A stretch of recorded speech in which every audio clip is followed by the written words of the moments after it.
ఆనాటి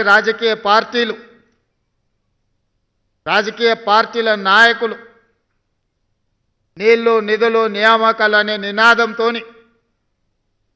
తెలంగాణ ప్రజల యొక్క బలమైన ఆకాంక్ష 60 సంవత్సరాల సుదీర్ఘ పోరాటాన్ని రాజకీయ ఆయుధంగా మార్చుకొని వచ్చిన తెలంగాణలో 10 సంవత్సరాలు అధికారాన్ని చెలాయించి నిరుద్యోగ సమస్యను పరిష్కరించలేదు. వాళ్ళ కుటుంబ సభ్యులు, వాళ్ళ బంధువర్గము ఆగర్భ శ్రీమంతులు ఎలా కావాలి, నిజాం నవాబుతో పోటీ పడే ప్రపంచంలోనే ఈనాటి భాషలో పోల్చాలంటే అదానీ అంబానీలతో పోటీపడి అల్లుడిని అంబానీ చేయాలి, బిడ్డను బిర్లాను చేయాలి అనే కలలు కంటూ 10 సంవత్సరాలు పరిపాలన కొనసాగించారు.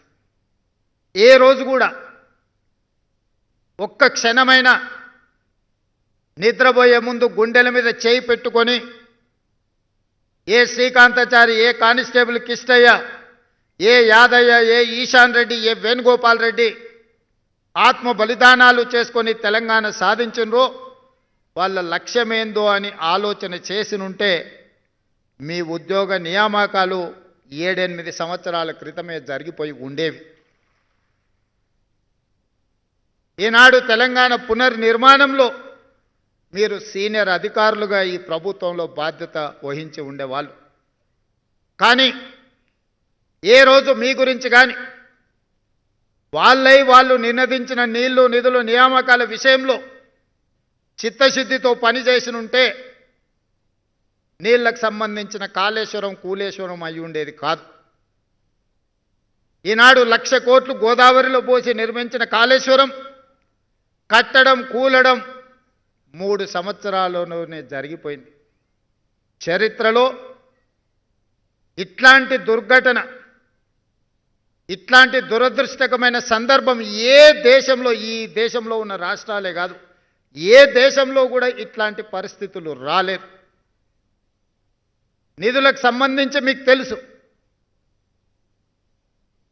ఫామ్ హౌస్లో 1 ఎకరానికి ₹1 కోటి పండించే విద్య ఆ నాయకులకు తెలిసినప్పుడు తెలంగాణ రాష్ట్ర రైతాంగానికి ఆ విద్య ఎందుకు నేర్పలేదు?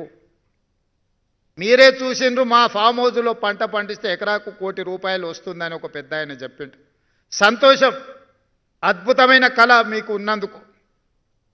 64 కళలలో చోర కళ కూడా ఒకటి అంటే నేను అదేందో నాకు అర్థం కాలేదు. కానీ ఈనాడు ఎకరాకి ₹1 కోటి వ్యవసాయంలో ఆదాయం వస్తుందంటే చోర కళలో పరోక్షంగా ఇదే కళనేమో అనిపించేటట్టుగా వచ్చింది.